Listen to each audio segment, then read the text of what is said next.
Okay, so we are here talking about religion, and so one interesting example I want to give you is, for example, you know Coca-Cola, right? And this is the brand of the drink, right? So that's the name. But in September 2001, the CEO of this went to one Arab country, and instead of using Coca-Cola, they changed the name in this country to Mecca Cola. I don't know if you know Mecca. Mecca is a religious celebration, which is in Saudi Arabia. So then they have changed the name from Coca-Cola to Mecca Cola, and they had so many customers. Okay, so sometimes a little bit change in the name by itself can result in a good perception from the customers. Okay, so as we have said, you have to study the religion of the country. For example, in Hinduism, they don't eat beef, so you have to be take care. And okay, so your food should not contain beef. And you know, in Islam, they don't eat pork, and also there is a fasting in the 9th month, like of the year. So you have to take these things into consideration when advertising, or when packaging, or when you're selling your product. So when we consider culture, then think in your mind about, for example, it could be about packaging of a product, okay, or about producing the product itself, okay, or it could be about selling a product, okay, or it could be about advertising, okay.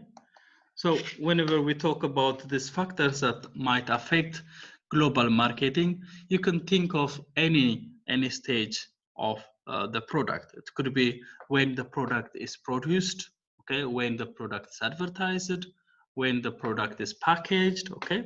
So all these considerations has to be taken in all stages of this product development, okay. And the other is, let's talk about aesthetics, okay. So aesthetic elements could be good for some part of the people, and it could be bad for other people, okay.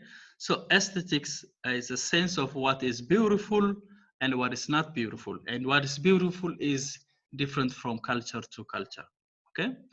So what represents good taste as opposed to tastelessness or even obscenity differs from country to country. So global marketers must understand the importance of, for example, visually embodied colors, okay, or shape of a product, or label, or a package, okay.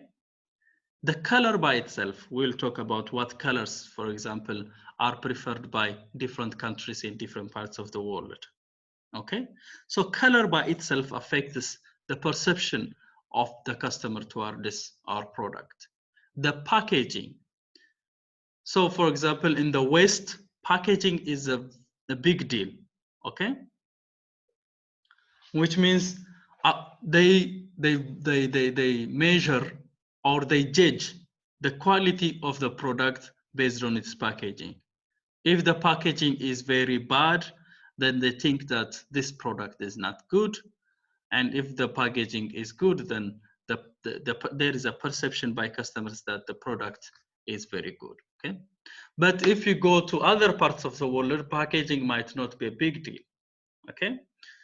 And there are various degrees, styles, and styles are various degrees of complexity, for example, which are perceived differently around the world. And the style in one country, good in one country, could be perceived as bad in other parts of the world, okay? So Um, for example, wearing tight jeans could be something perceived as good or attractive in the US or in Western countries. But wearing tight jeans, for example, in most parts of Africa is considered as a bad style, okay? So it depends from country to country. So if you are in a clothing industry, if you are trying to sell tight jeans for the African customers, then you might be bankrupt. Okay, so you have to know what are the styles or the preference of these people in other countries. Okay, and so aesthetics and color. So as I said, color perceptions vary among cultures, and adaptation to local preferences may be required. Okay, so for example, white color could be considered something of neatness or cleanliness in some parts of the world, but white color could also be considered something bad, for example, in China. Okay, and that's what the study says.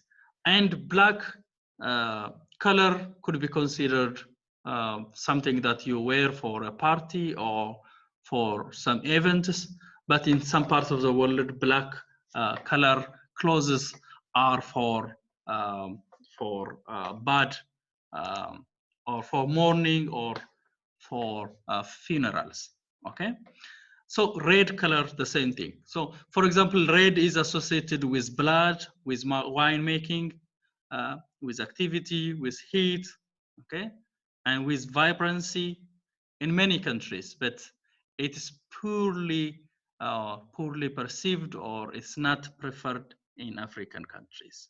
Okay, so if you want to sell a product in Africa, then you have to take care of using a red color, okay? Because the perception of the people, most people in Africa, of a red color is not something good, okay? And the other is a blue color, for example. Blue colors mostly is associated with divinity, with royalty, okay? So for example, you can see the queen here. So blue color has this kinds of perception, okay? So maybe it was because of the pigment was rare. Ancient Egyptians, Chinese, and others associate this color with being divine or being a royalty. So half of the interviews state blue is their favorite color. So there is a research done. So in this research, it shows that most people prefer or they like this blue color. And the other is white. For example, white is identified with purity and cleanliness in the West, but with days in parts of Asia. But it doesn't mean that this is common throughout Asia. Okay. For example, it was believed, or it was associated with days in China long time ago. Okay.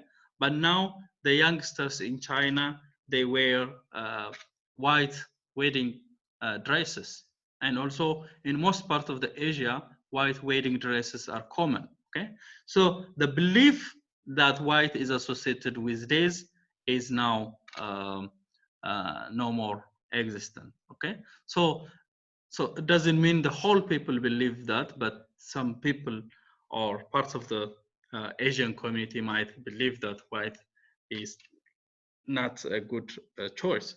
So so basically, there is no inherently good or bad thing about color. Okay, that is a perception that people have about the colors. What matters. Okay, so for example, gray means inexpensive in Japan and China, but high quality and expensive in the US. So okay. So if you have customers in the US, for example, you might think of coloring your products, or let's say your clothes, with a gray color, because the US perception of a gray color is something expensive. Okay, but if you are planning to sell this products in Japan and China, so you should not use a gray as your color. Okay, so this is just to show you that how color perceptions can vary among cultures, and adaptations to this local preferences may be required when we are engaged in global marketing. Okay, and the other thing is the music. Okay, so music is found in all cultures. Okay, so it represents a trans culture, so or something, yeah, that you find in all the culture, which is that's not identified with any particular nation. So every country has a music. Okay, so it is an aesthetic component of all cultures, and is accepted as a form of artistic expression and a source of entertainment for different peoples throughout the world. Okay, so the rhythm is universal. Okay, so for example, when you think of reggae, you think of Jamaica, right? Or when you think of hip hop or uh, rap, then you think of the US. Okay, then every country is associated with a rhythm. Okay, but it doesn't mean that that rhythm only belongs to these countries. Okay, but because these rhythms are also modified and used in different parts of the world. Okay, for example, we have Korean hip hop, maybe, I don't know, Korean reggae. Okay, but when you say reggae, your mind might think of Jamaicans, but these styles could also be um, uh, used in other parts of the world. Okay, so styles are associated with countries or regions, like bossa and nova uh, in Argentina, salsa in Cuba, reggae in Jamaica, the blues, rap, rock, and country in the US.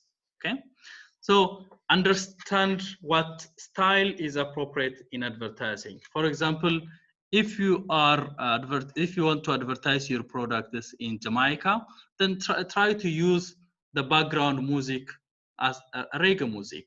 Okay, because that is what is associated with um, uh, the people. So basically, music plays an important role in advertising. Okay, so when you advertise, you play a music at the background, right? So you have to choose a music that goes with the style of the country. Okay, so for example, when you advertise your product in Korea, maybe you can think of using K-pop. Okay, because that is what is associated with the people in Korea. Okay, or if you are advertising your product in some part of Africa, then try to use some popular music in Africa. Okay, because music is a very good or an interesting example for this notion of think globally, act locally. Okay, so and mostly we use music in advertising, so try to use the appropriate music in your advertising. Okay, and the other is the dietary preference. So the dietary preference could be different from country to country. Okay, so actually a culture of some people could be well expressed through the food, through the drink, and through medicine. Right? This is where culture manifests itself, or where culture is usually expressed, and that the dietary preference of people is different, right? For example, some people give big respect for breakfast, and in some countries breakfast is not a big deal. Some countries give a big value for lunch. Some people might not give that much value for lunch. Okay, so the same thing happened, for example, when I guess it is maybe McDonald's opened in India or some part of the world, and so yeah. So Indians, the fact is Indians usually eat breakfast at home. Okay, so Dunkin' Donuts has opened a business in India, and it was slow. Okay, because they haven't realized that most Indians eat breakfast at their home. So maybe you have to prepare for lunch or dinner. Okay, so it's not that necessary, for example, to invest too much on breakfast foods or to open your businesses early in the morning. Okay, because Indians are used to eat breakfast at their home. Okay, that is their culture manifestation of manifested through dietary. And you know, like this Domino's Pizza, which is the world's largest pizza delivery company, pulled out of Italy because the products were seen too American. Okay, this is also a big problem. So when you, if you're trying, especially for food products, you have to modify or you have to adapt the food according to the needs of the people who you are planning to sell. Okay, so Domino's, for example, has pulled out from Italy because the pizza looks too Americans, because it has boiled potato sauce and heavy toppings. So that is not the eating habit of the Italians. Okay, so they should have studied the eating habits of the Italians and come up with a very good solution. So that's why the company failed. The other is Domino's in India, in India's largest foreign food, fast food chain, with over 700 stores, and they have localized it. Okay, so which means, for example, if you go to India and taste Domino's pizza, it's way different than Domino's pizza in Korea, Domino's pizza in the US. Okay, because they have localized it. Okay, the what is most preferred by the Indians. Okay, and the case with Dunkin' Donuts. And the other thing is, although some food preferences are deeply rooted in culture, global dietary preferences are converging. Okay, so we talked about what is a convergence. Convergence is coming together. Okay, so even though some food preferences are still deep rooted in the culture and they are respected and they're the same, there are also some types of food which became very common to all people throughout the world. For example, pasta, pizza, sushi. Okay, so these are things that you find everywhere. Okay, for example, you can find pasta, pizza, and sushi in Korea. You can find in the US. You can find in China. This is something that is happening to be universal. Okay. And the other topic we have is language and communication. Okay. So as we have said, one best way to learn about the culture of a country is to learn its language.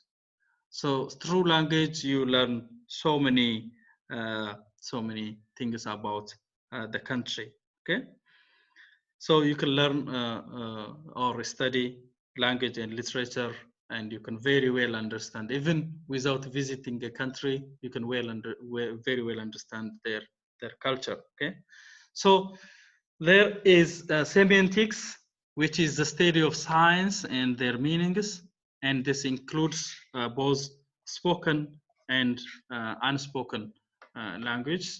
So that is both, you can say this is a verbal and non-verbal.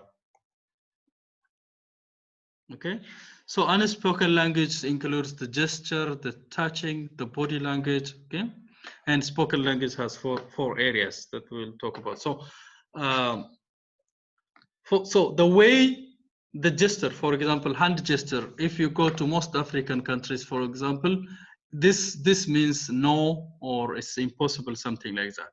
Okay, and I mostly noticed that in Korea this means no, right? And but it might be different in other parts of the world. For example, I guess in India this means you agree, okay, but this sign could mean a different thing in other parts of the world. Okay, so let's talk about the spoken language. Four areas of the spoken language: we have syntax, we have semantics, we have phonology, we have morphology. Okay, so the syntax are the rules of sentence formation. Okay, so English has a relatively fixed word order, but there are some languages that do not have fixed word order. For example, you can take Russia, which is a free word order. Semantics is the system of meaning. So in Japanese, words convey nuances of feelings for which other languages lack exact correlations. For example, yes and no can be interpreted differently than in other languages. And phonology is the other thing, system of sound patterns. So Japanese, for example, does not distinguish the sound between L and R. So I think this is the same with Korea, okay? And morphology is a word formation. Russia is a highly inflected language with 6 different case endings of nouns and adjectives, but English has only few inflections. Okay, so in global marketing, language is very important for communicating with your customers, with your suppliers, and with your channel distributors. Okay, so when you are involved in global marketing, you have to understand the way the language is spoken, right? Because we need this language to reach and communicate with our customers, to talk with our suppliers and our distributors. Okay. So, for example, here, so these are Chinese characters. So, for example, this means book, this is umbrella, this is cloak, but the sound looks weird. So, for example, this is pronounced as shoe, but it sounds like I hope you have a bad luck. Okay, so you have to be very careful when you use this in your advertising or in your product explanation. Okay, so some product names have some weird or taboo sound in other parts of the world. Okay, so in China, for example, it's a bad luck to give these 3 items. Okay, so for example, umbrella, which is this is sun, and sun it sounds like break into pieces or fall apart, which is not something good. Okay, and this is Chiang, and it means days or the end. Okay, so this you have to be take care of this while communicating your product information to the customers. Okay, the same thing goes with this one. Okay, so for example, order directly or direct order. When you translate direct order in Chinese, it means something very bad. Okay, so you have to a little bit, I mean, change the way you express things so that it doesn't offend anybody, right? So when you, for example, when you design your website, you have to identify words that might have a negative connotation to the people, and you have to correct this not to offend anyone. Okay, and the other is a pronunciation problem. So for example here, so when you are choosing your brand name, and you have to also be careful. Okay, for example, you are a business in Korea and you want to be a global business, okay, or you want to be an international business selling your products to other parts of the world. Okay, so when you choose a name for your product or a brand for your product, you have to make sure that this brand doesn't have a negative meaning, okay, or a negative pronunciation or something bad in other countries language. Okay, for example, Colgate in Spanish means go hang yourself. Okay, so it's very difficult to sell Colgate in Spain, I mean in Spanish speaking countries. Okay, because the meaning of Colgate is go hang yourself. Okay, so that is not a good name.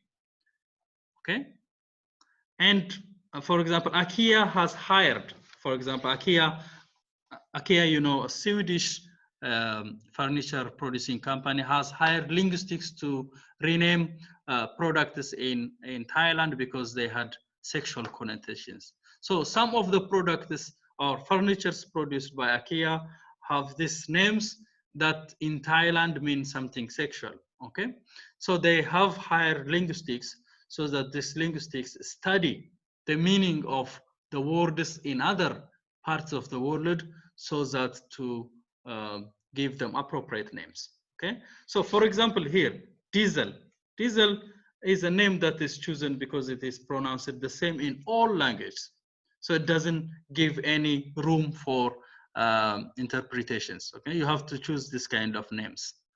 So for example, Whirlpool is spent large sums on advertising, finally to find out.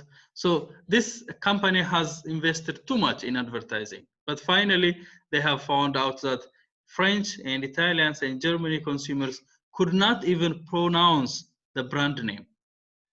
Okay, so for example, in Korea, you have Kia, very simple to pronounce. Okay, I don't know what the meaning might be in other parts of the world, but it's very simple to pronounce. Hyundai is very simple. Okay, but sometimes you find some brand names very difficult even to pronounce. Okay, so as much as possible, you try to find a brand name which could be easily pronounced and which is not open to interpretations, or which doesn't have bad meaning in other countries' language. Okay, so this means you might require to hire a linguistics to study what the word means. Okay, and cell phones and textings also. In Korea, in South Korea, certain numbers combinations are special. They have special meaning. For example, yol, yi, palli, palli. So this is it sounds like hurry up. So this is a number. So maybe most companies might prefer to have this number as their customer call. Okay, because it's easy to remember and it have a very good meaning. Okay, and this means a close friend. Okay, and this means I love you. So and some numbers might have negative might create a negative feeling on your customers. So try to avoid these numbers in your advertising. Okay, and language and communication. So English around the globe, there are more people who speak English as the second language than now. So like about 85% of European Union teens study English. And for example, if you take Sony in Japan and Nokia in Finland, they require all their managers to pass proficiency tests in English. So English is now becoming a kind of world language, okay, or global language. So more people speak English as their second language than there are native speakers of English. So, and the other is in the Middle East, Westerners should not show, for example, this is some non-verbal communication. So if you go to the Middle East, for example, showing the soles of your shoe is not, well, is not something good, okay? Or to pass documents with your left hand, that is considered as rude, okay? So when you go to Middle East, be careful not to show the sole of your shoes, because that, so the last insult that you might have for a person is to show the sole of your shoes. So in the Middle East, that is a bad connotation.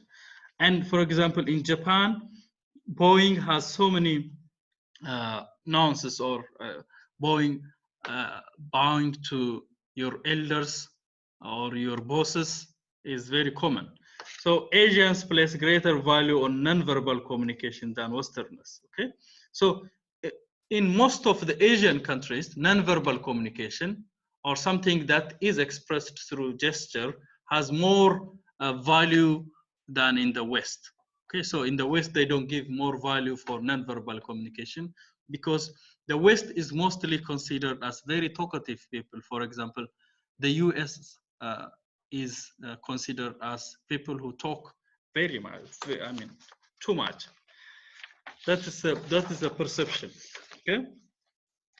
So marketing's impact on culture, let's say, so universal aspects of the cultural environment represent opportunities to standardize elements of marketing program. So as I've said, you have to capitalize on shared cultures. So universal aspects of the cultural environment will give you the opportunity to standard elements of marketing program, like sometimes it's very expensive, right? Because we have 190 countries, and trying to shape your product, or to shape your advertising or your packaging to meet the needs of all these countries might be a little bit difficult.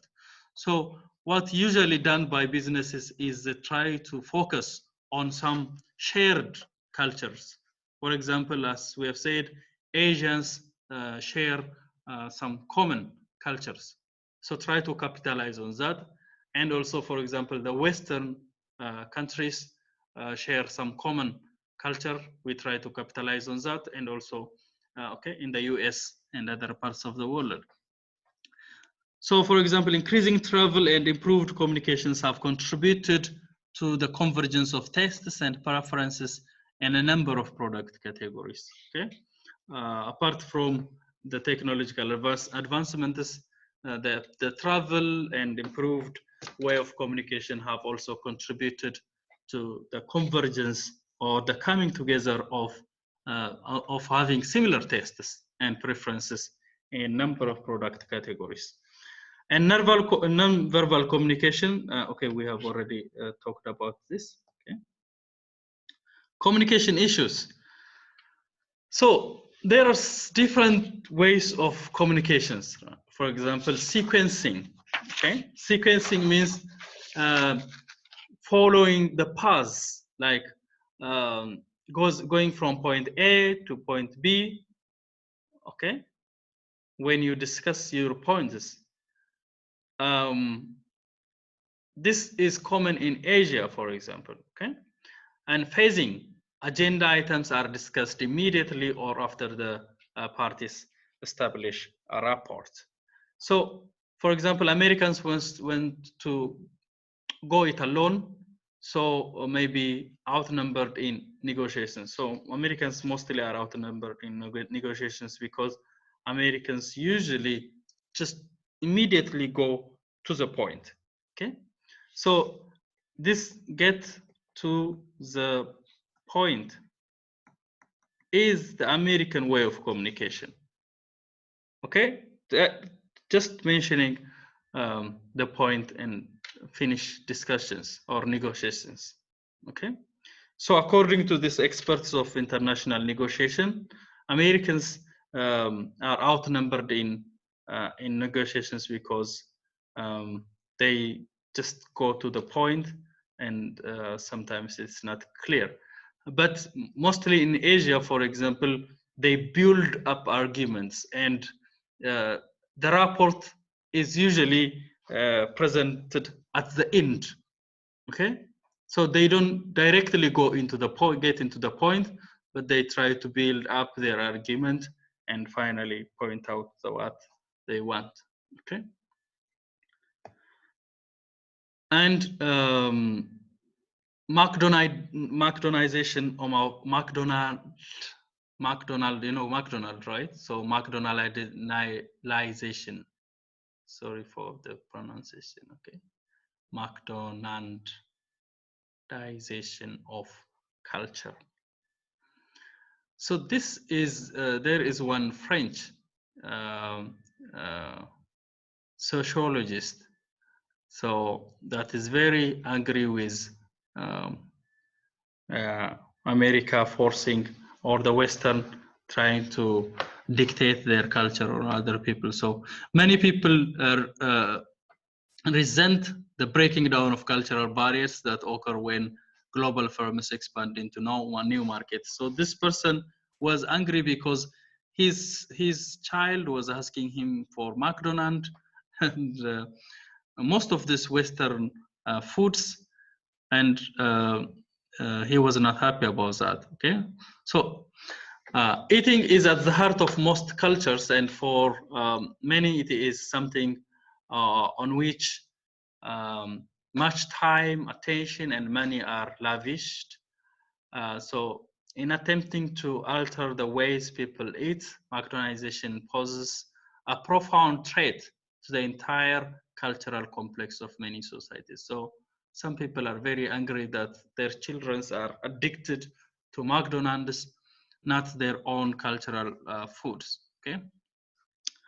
So, anyways, let's take a 10-minute break, and we will be back. Okay.